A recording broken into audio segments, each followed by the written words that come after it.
설 명절날인데도 이렇게 찬양을 해주셔서 참 어려운 자리인데요. 감사를 드립니다. 어느 때보다 더 은혜롭게 우리 모든 성도들이 찬양에 참여한 것 같아서 마음이 흐뭇합니다.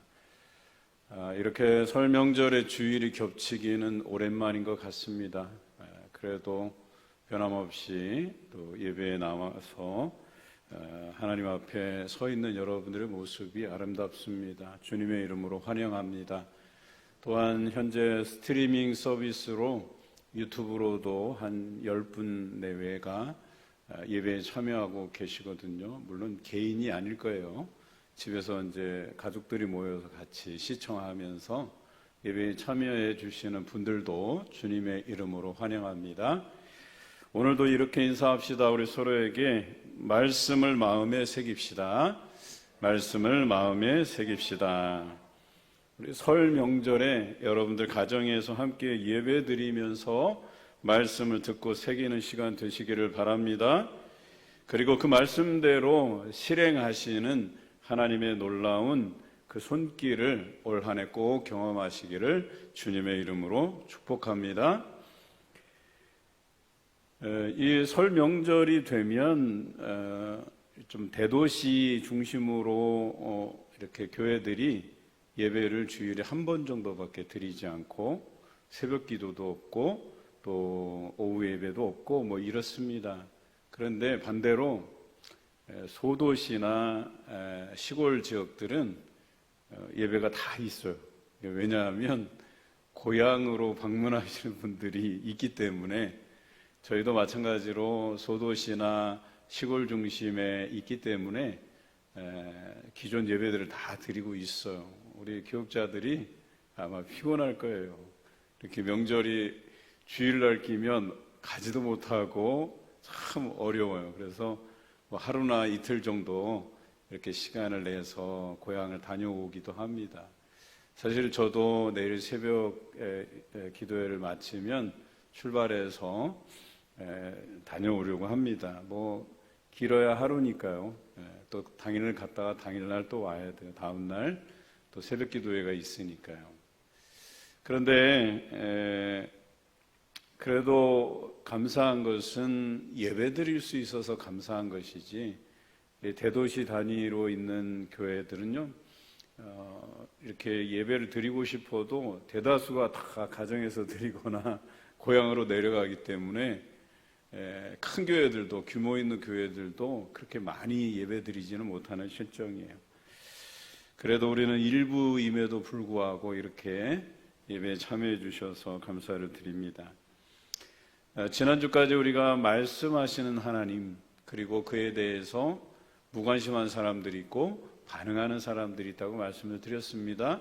오늘은 그저 말씀만 하시는 하나님이 아니시라 그 하신 말씀을 실행하시는 하나님이시다. 반드시 지키시는 하나님이시다. 라고 하는 이 말씀을 통해서 우리가 그 말씀을 부여잡고 신앙생활해 가는데 후회가 없는 그런 인생으로 살아가시기를 바라는 마음으로 준비했습니다.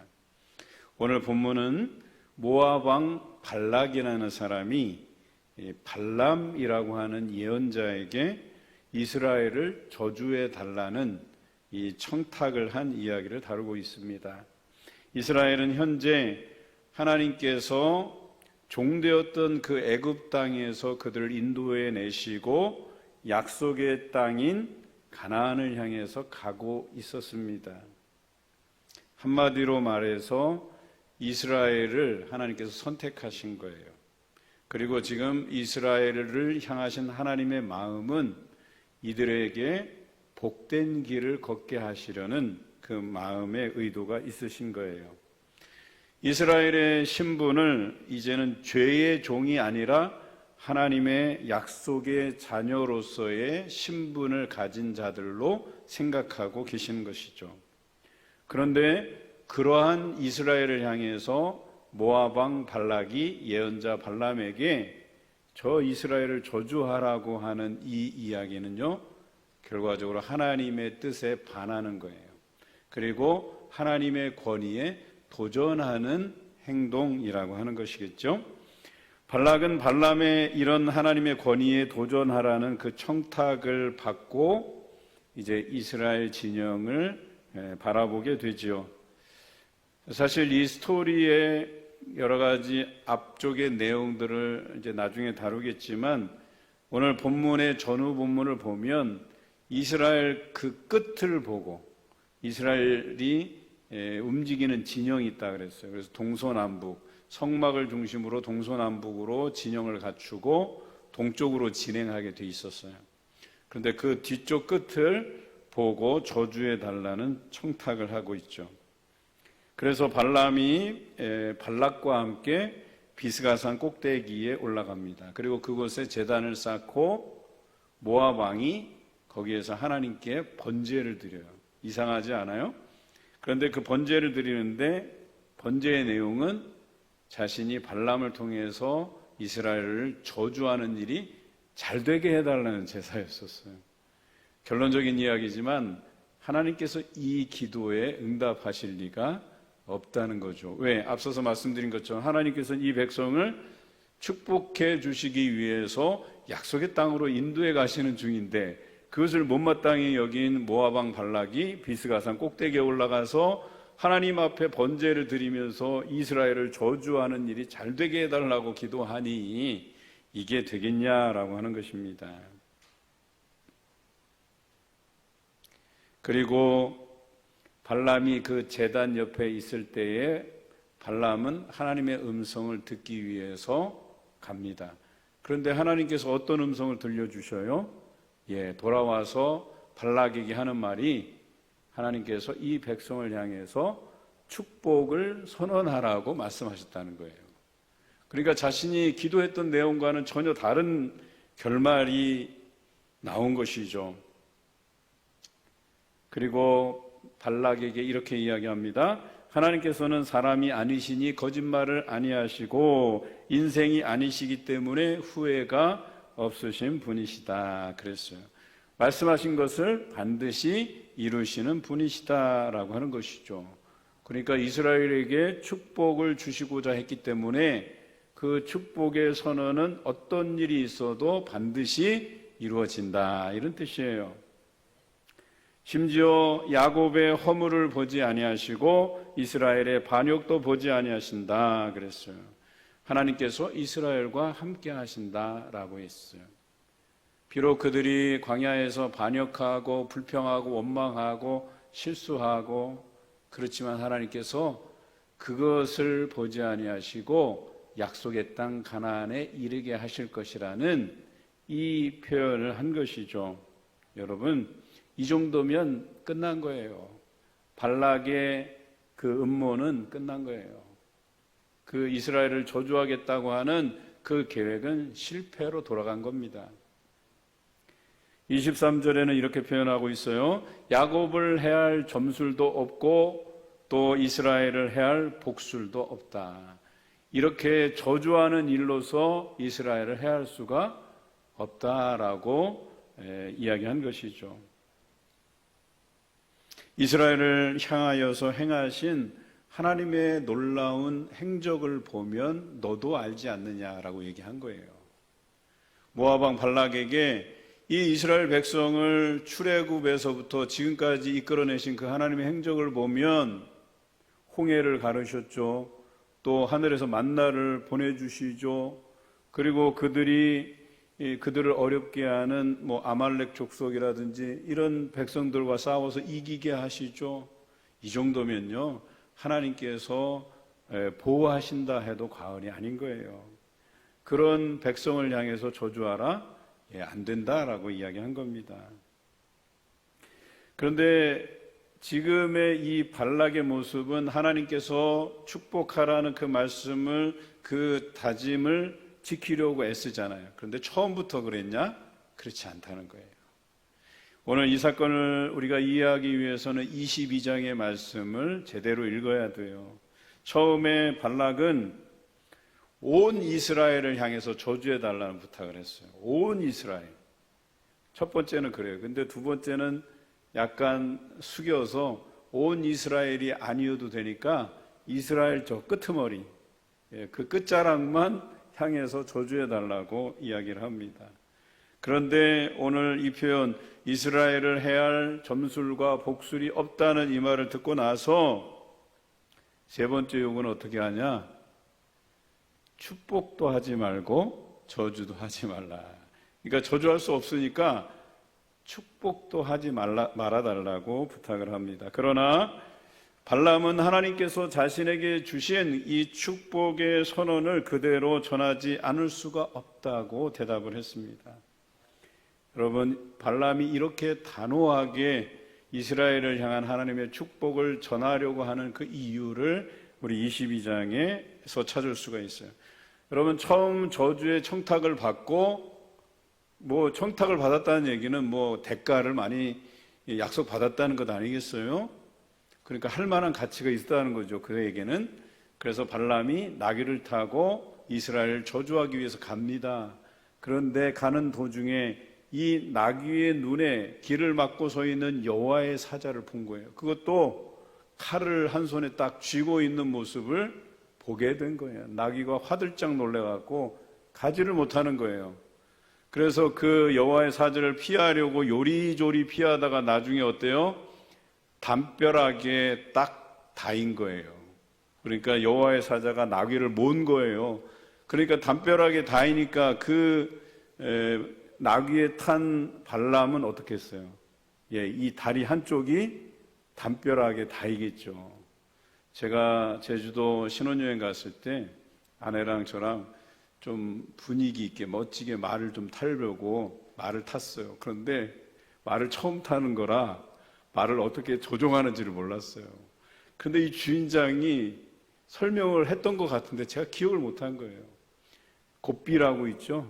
이 곱비를 오른쪽으로 당기면 말이 오른쪽으로 가게 돼 있어요.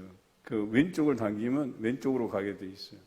그런데 이 동그란 이제 나무로 이제 울타리를 만들고 거기를 도는 건데 이걸 제가 달리면서 이게 분위기가 좀 이상해. 말이 자꾸 이쪽 나무 쪽으로 가는 거예요. 그 원으로 둘은 그 나무 쪽으로 가다가는 저기 큰일 나겠다 이 생각이 드는데 곱비를 제가 더 확 잡는데 왼쪽에 힘이 더 간 거예요.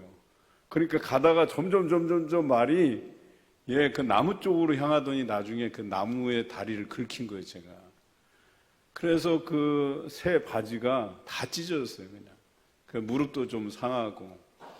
그런데 아내는 좀 지혜로웠나 봐요. 아내는 그래도 잘 탔어요.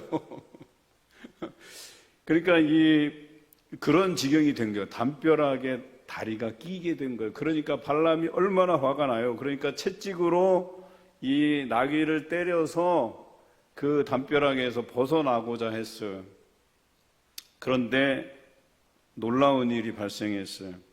거기에 발람이 노하여 지팡이로 나귀를 때리는데 나귀가 말을 하기 시작해요. 어떤 말을 했냐면 내가 당신에게 무엇을 하였기에 당신이 나를 3번이나 때리십니까? 여러분, 나귀가 말을 한다는 것 자체가 웃기지 않아요. 그런데도 발람이 기가 막혀 하면서도 이렇게 이야기합니다. 내가 나를 거역하기 때문에 내 손에 칼이 있었더라면 내가 너를 죽였을 거다.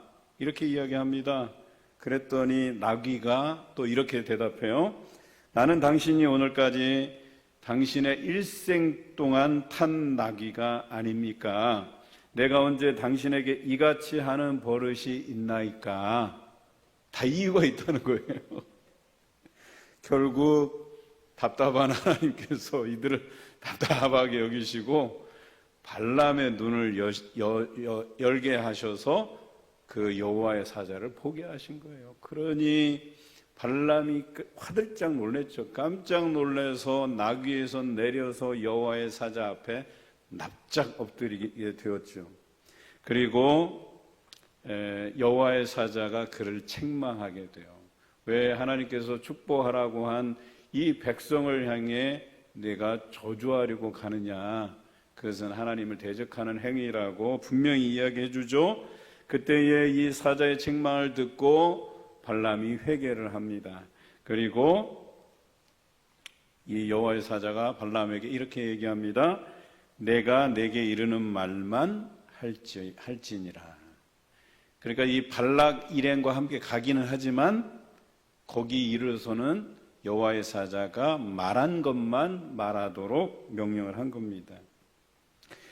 자칫 이 여호와의 사자가 이르는 말을 하지 않을 경우 어때요? 자신의 목이 날아갈 수도 있는 거예요. 그러니 순순히 하나님께서 명하신 그 축복을 말할 수밖에 없었다라고 하는 것입니다. 여러분, 우리를 향한 하나님의 뜻은 무엇이라 말씀드렸습니까? 은혜와 복이라 말씀드렸어요. 우리 하나님께서는 우리에게 축복을 선언하시기를 원하시는 분이세요. 하나님께서 사람이 아니시기에 거짓말을 하지 않으신다 그랬어요. 반드시 우리를 축복하신다. 우리를 복 주시고 은혜 주신다라고 하는 것이죠. 인생이 아니시기에 하신 말씀을 도로 주워 담는 후회가 없으시다 그랬어요. 약속해 놓고 약속 취소 이렇게 말하시는 분이 아니시다라고 하는 겁니다. 하신 말씀을 반드시 실행하는 분이시고, 다만 사람이 죄를 회개하고 긍휼히 여겨주실 것에 대해서 아주 간혹 그 부탁을 들어주신 경험이 성경에 기록되어 있죠. 그러니까 하나님께서 이 백성을 치려고 하시다가 작정하셨다가 간절히 회개하고 용서해달라고 구할 때 그 마음을 돌이키신 적은 있지만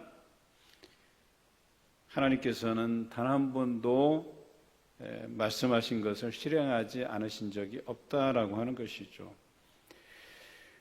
그런데 우리가 여기 후회가 없으시도다라고 하는 이 말씀에 혼돈이 될 만한 본문이 있어요. 왜냐하면 하나님이 한탄하셨다, 후회하셨다, 이 본문을 쓴 데가 나와요. 처음에 한탄하셨다라는 표현은 창세기에 하나님께서 사람을 지으셨는데 이 사람들이 죄를 많이 짓다 보니까 하나님께서 사람 지으신 것을 한탄하셨다 이렇게 표현하셨어요. 그런데 인간을 지으셨어요? 지으시지 않았어요? 지으셨잖아요. 그러니까 행하고 후회하신 것. 또 뒤에 보면 사울을 왕으로 세우셨다가 왕으로 삼으신 것을 후회하셨다라는 표현이 나와요. 근데 사울을 왕으로 세우셨어요? 안 세우셨어요? 세우셨잖아요. 그러니까 여기서 말하는 후회와 한탄은 하나님께서 결정하시고 진행하셨는데 당신의 의도대로 사람들이 움직여주지 않았기 때문에 한탄하시고 후회하셨다라고 하는 것이지, 오늘 본문의 말씀의 후회는 뭐냐면 하나님께서 결정하신 것을 하시지 않고 되돌이켜서 후회하시는 것이 아니라는 거예요. 이해하십니까? 그러니까 하나님께서는 우리에게 나중에 후회하실 수는 있어도 우리에게 약속하신 말씀들은 반드시 이루어 주신다. 그런데 우리가 그 약속을 받으면서도 하나님을 배반하고 죄 가운데 살고 하면 그것에 대해서 하나님이 한탄하시고 후회하실 수는 있지만 우리에게 약속하신 것을 이루어 주시지 않은 때가 없다라고 하는 것입니다. 우리 하나님은 발람이 타고 가는 그 나귀 앞에 칼을 든 여호와의 사자를 세워서라도 그 약속하신 것들을 이루시는 분이세요. 하나님께서 이 백성을 축복하기를 원하셨는데, 약속해 주셨는데 발람이 그들을 저주하려고 갈 때에 그 나귀를 통해서, 여호와의 사자를 통해서 그 저주를 축복으로 바꾸시는 하나님이시다라고 하는 것입니다. 이런 하나님께서 우리를 향하여 은혜와 복을 선언해 주신다고 하니까 우리가 이 약속의 말씀을 믿음으로 받지 못할 이유가 없다라고 하는 것이죠. 하나님 앞에서 그분의 말씀을 신실하게 붙잡으면, 들은 말씀을 마음에 새기면 누구라도 하나님의 백성으로서 은혜와 복을 받지 못할 사람이 없다는 것이에요. 누구나 다 이 은혜와 복을 누리게 될 것이라는 겁니다. 여러분, 이 말씀을 믿으십니까? 아멘으로 화답하는 여러분에게 하나님의 복과 은혜가 날마다 부어지고 경험되시길 주님의 이름으로 기원합니다. 세상은 우리를 향해서 저주하고 실패하기를 바라고 그런 우리를 짓밟고 일어서려고 합니다. 여러분, 세상이 그런데 왜 우리가 그 세상을 동경하고 사랑하고 세상을 향해서 달려나가야 됩니까? 히브리서 11장에 보면 믿음이 있는 사람들을 언급하고 그 믿음 있는 사람들, 즉 하나님의 말씀을 붙잡고 있는 이 사람들을 세상이 감당하지 못한다, 이렇게 되어 있어요. 그러니까 어때요? 우리는 하나님께서 복과 은혜를 주시겠다고 약속하셨죠. 우리가 믿음 가운데 행하면, 그 말씀을 붙잡으면 세상도 우리를 이길 수 없다, 세상도 우리를 감당할 수 없다고 이야기하고 있어요. 여러분 믿으십니까? 그렇다면 여러분 근심하지 마시기 바라요. 오늘 우리가 겪고 있는 고난에도 근심할 필요 없어요. 우리를 언젠가 하나님께서 복된 길로 인도해 가시려는 믿음 가운데 사시기 바라요. 그래야 행복합니다. 그래야 즐거워요. 다만 걱정되는 것은 믿음 가운데 서지 못하는 것들이에요. 이렇게 세상이 감당 못할 그 믿음을 우리에게 주셨고 하나님께서 약속의 말씀을 주셨는데 복과 은혜를 주시겠다고 말씀하시는데 뭐가 두렵다는 거예요. 여러분, 이것을 약속 있는 말씀으로 받고 나뿐 아니라 자녀들에게도 말씀해 주세요. 오늘 명절 당해서 여러분 자녀들 오시잖아요. 자녀들에게 반드시 이야기해 주세요. 너희는 약속의 자녀라는 것, 복과 은혜가 너희에게 임할 것이라는 것, 너희가 말씀을 믿음으로 받으면, 붙잡으면 세상이 너희를 이기지 못한다는 걸 반드시 알려주시는 여러분 되시길 바랍니다. 그런데 여기서 중요한 한 가지, 예배드리면 모든 부탁을 다 들어주시느냐? 그렇지 않다는 것이죠. 앞서 말씀드린 것처럼 모압 왕 발락도 하나님 앞에 번제를 드리면서 부탁을 했잖아요. 그런데 하나님께서 그 부탁을 들어주시지 않았다는 거예요. 어때요? 발락은 헛된 일에 힘을 쏟은 거예요. 하나님께서 우주 만물을 지으신 분이시고 운영하시는 분이에요. 하나님의 뜻대로 진행하시는 분이십니다. 그런데 그 뜻을 거스르면 하나님께서 그 부탁을 들어주실 리가 없잖아요. 오늘 우리가 바라는 것들, 요구하는 것들, 발락이 원하는 것들이 아니어야 됩니다. 헛된 일에 헛심 쓰지 마시기 바라요. 야, 저 사람 좀 안 됐으면 좋겠어. 여러분, 이런 심보로는요, 하나님께서 그런 기도 들으시지 않으세요. 적어도 하나님의 뜻이 무엇인가를 분별할 줄 알아야 돼요.